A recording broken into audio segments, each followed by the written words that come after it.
back? Thank you. I'll use the microphone. So I'm Niclas Nilsson, and thank you, Alex, for the introduction. Thank you, REBBLS, for letting me speak here, and thank you for coming here listening to me. And this is something I really like talking about, so hopefully you get the passion about this. So how can we boost innovation by being truly open? Open innovation in an otherwise very closed pharma industry. It is different, it needs to be different. And also I'm going to give you a snapshot, 15 minutes of explaining open innovation in the pharma industry. This is scratching the surface. So I'll be going through some slides quickly, but just to give you an introduction. And I'd love to talk more about this, of course, afterwards or some other time. Please take pictures, but remember to share them. So I'll tell you about why do we even bother open innovation. Some different concepts and terminology. I might skip that because actually Robert gave a very good introduction to that. I will tell about Leo's Pharma's concrete open innovation platform because this can actually be done in an industrial setting. And then I'll move on to some trust and in the environment and the ecosystem perspective of doing open innovation. Finally, the answer to the question, which was, can we boost innovation by being truly open? And some conclusions. This is my presentation, and let's dig into it. Why do we even bother? This is the reason. It is not the strongest of the species that survives, nor the most intelligent that survives. It is the one that most adaptable to change. The world is changing, and if we don't adapt to it, we'll get disrupted, and someone else will change it for you. So that's a big pressure. There are lots of other big pressures, such as hyperconnectivity. I'm not talking about that today, but it's really interesting. Another conclusion or realization is that the smartest person doesn't work for you. It might come to a shock for some people, some companies, but it's actually true, and it will always be true. And if you realize that, you also need to act on that. How do you get access to those people and the knowledge they have and bring it into the company? That's open innovation, can create an interface to actually do that for real.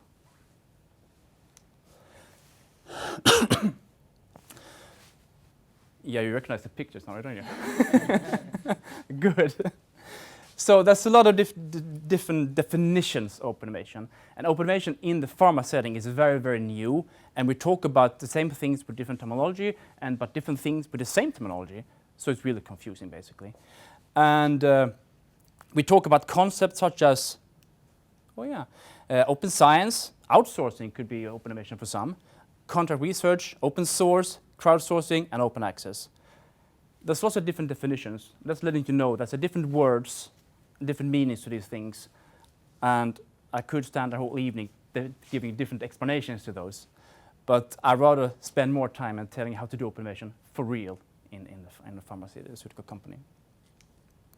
So let's start over here. This is the traditional pharma R&D process. You have an idea. We read the same articles usually as you do. And we have an in vitro setting where we test targets, biology, compounds, molecules. We then bring on to some animal testing and some more advanced testing. We go on to formulation, and eventually we end up testing in the clinic in a patient. That's the process. That's how we've been doing things for many, many years. And that's also what pharma is really, really good at, this process. But it's also very, very closed. And there's a big barrier right here at the beginning that stops anyone from the outside to actually access this process. Because this is the core business of pharmaceutical industries. This is how they survive, by keeping this a secret. So how can we change that? And actually, why would we change that? Because this is what we do really, really well, the process. What we could actually do better is starting the process with something new. And that is the concrete adaptation we have made to opening up part of the R&D process in Leo Pharma.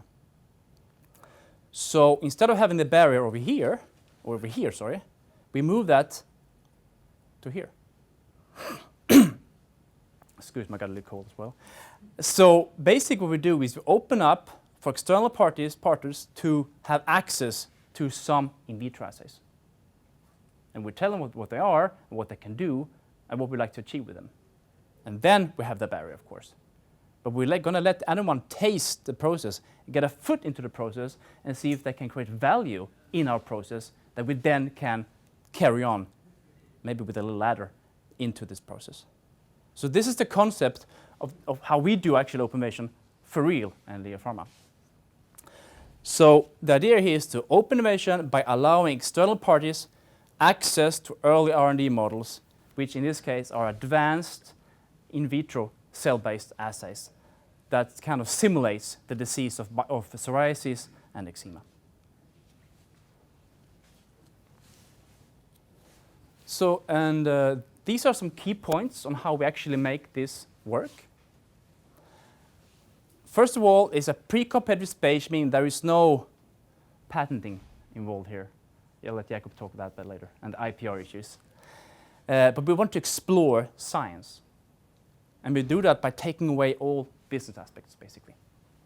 So we offer free of charge testing of small molecules for disease-relevant bioactivity. So basically, if you have a molecule, we can test it to see if it has any kind of potential to treat psoriasis or eczema or any kind of skin inflammation. And we do this by full disclosure of the assays and the science in the assays. So I have actually skipped that slide because otherwise I'll spend many hours talking about it. I'm a scientist in the background as well. So the science is open. And the partner's molecule is secret. Because the partner outside would like to keep their compound secret. So we test it secretly, or at least without knowing what it is. But if it works, then we can talk about it. And that's the important thing, if it works, not actually what it is, but if it works. And we give the partner back all the data. This is how it works. And we say there is no business obligation. And this is really, really, really important. Because we really need to lower the threshold to make it as little, as not complex as possible to actually join forces and test it. So the paperwork has been reduced from this much to this much. There's still a little bit of paperwork to do, but that's mainly to protect the compound that the partner offers. So they feel secure about sending the compound to us. Because we're still a big pharma company that would like to steal their ideas, but that's not the case. But sometimes that's still how it's perceived. And we realize that, of course. And of course, the big carrot, the idea is the promising results can lead to further business collaboration. That we like to achieve, right? If it works, then we can talk business. Then we can talk even more science, because then we're really excited. But that means we can try many potential partnerships quickly and spend our resources and time on the ones that actually look good in the laboratory. And that's a link to the Open Innovation portal. We can read about the science and how to do it, look at the contract, and that's a picture of the portal. So, and this is a critical part of this, how to make it work, and how Open Innovation actually add more innovation to it is because we disclose the science. On the website, you can read about the assays, how they work, what cytokines we stimulate with, how we cultivate the cells, how we measure the outcome, how reference compounds work, because we want you to understand how the cell works and what we do to it. So you can say, oh, I have a compound that works over here. You didn't know that, did you? But maybe that works in psoriasis. And then we get access to innovation we didn't even know existed before. And that you can use Open Innovation for. Otherwise, you get stuck with the same old ideas you always have. There could be good ones, but that for sure there's a lot of different ones out there that you can get if you tell what you would like to achieve. And that's a critical point when you do Open Innovation. So in a way, what we have established is a sandbox. These are internet kids, they're not mine. And basically, we provide a space to play around with. Maybe science by serendipity, to explore new possibilities without having the business complexity over it. So that's us, the seeker. We say, can we build a sandcastle together? We like to can I look at your compound? Yeah, here's my compound, does it actually work? And then we see it works. And there could be 10 kids in the sandbox, right? And that's how we can boost innovation, by taking away the business and exploring the science.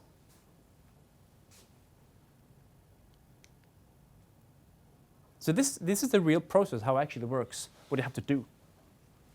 This is a bunch of biotechs and academia. Here's the web portal. And first of all, you download this contract. Yes, there is a contract, but it's made as easy as possible. It still could do some work, of course. But so you realize what will happen to your compounds when you send them, what we do and what we won't do to it. And then you sign the contract, and we countersign it, of course. And you say, I would like to test my five compounds. Good. We send you 5 vials with barcodes to you. So you transfer the compounds into these vials, ship them back to us, and we put them straight in our process in the system. And after some time, we of course run these assays. This is a psoriasis assay, TNFL file 17 IL-8 release. We test how they work. We compile the report with the data, and we send the report back to you. And if they work, we say, well, this is exciting. Let's talk more. And to make you feel comfortable, if we can talk under a confidential agreement with a CDA. And then the blue bar, the open innovation, can become a traditional business collaboration, if that's what you want. But you will always be in control. You can always walk away and say, we don't really like this. And by allowing full control in the partner, it's more likely that you like to try something.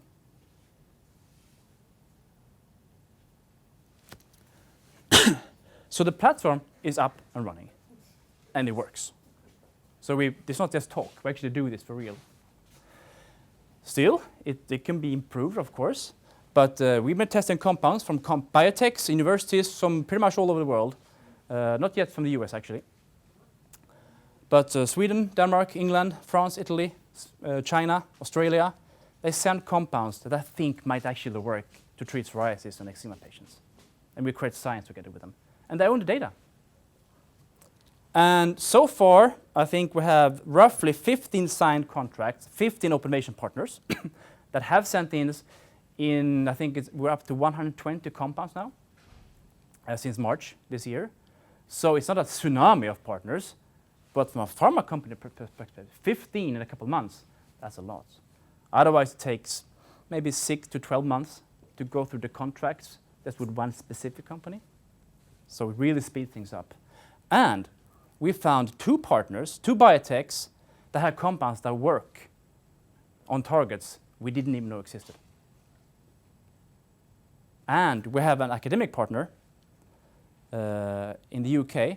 That's not a secret. They're called the SGC, the Structure of Genomics Center. And they work with open source, and they create chemical probes to explore new targets that the pharma is afraid to work on because they don't know about them. It's like a catch-22 there. 2 minutes, good. I will then quickly mention the Trust platform. These are great companies. They have provided a trust platform so you can interact better than before. So we have to avoid this. I will speed on to the conclusion. How to interact in the credible helix. The academia, industry, citizens, and the government needs to work together. And open innovation can provide a platform if we have trust in it. So if we have a trusted platform, we can really take innovation from an eco perspective to a new level. And this is key, and it's really, really exciting.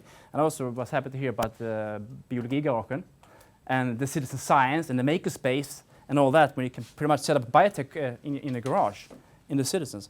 Let's work with those together from an open perspective. That's really cool. So my last slides will be the answer, and the answer is yes, of course. You knew already. Of course, innovation can be boosted with open innovation. And it works. We've proven it with our platform. If you're specific and know what you want. In our case, we want more collaborations with biotechs and to get new molecules. So, but to get it to work, there are some costs. And you have to do some thinking about how to achieve it. So no secrets. Well, some secrets, but not as much as before. No classic return on investment. And you have to provide an unconditional value. There should be something in it for them, something in for the partner to come to you. So they really, I like to go there because I get something back, regardless. And you have to think about the larger ecosystem perspective, because the success of your platform depends on the interactions with the platforms outside. And you have to provide trust. This is probably the most important thing. For a partner to volunteer their innovation to you, they need to trust your platform. They need to trust what you do. And that's a thing that we have to kind of catch up with when talking about pharma industry. But it can be done. And if you really want to do this, You have to break free from traditional thinking and acting and be a pirate. Then you can do it and you can make it happen. And this is the realization. This is where you are today, and this is where the magic happens. And it takes a bit of pushing, and it can be a bit scary to go here.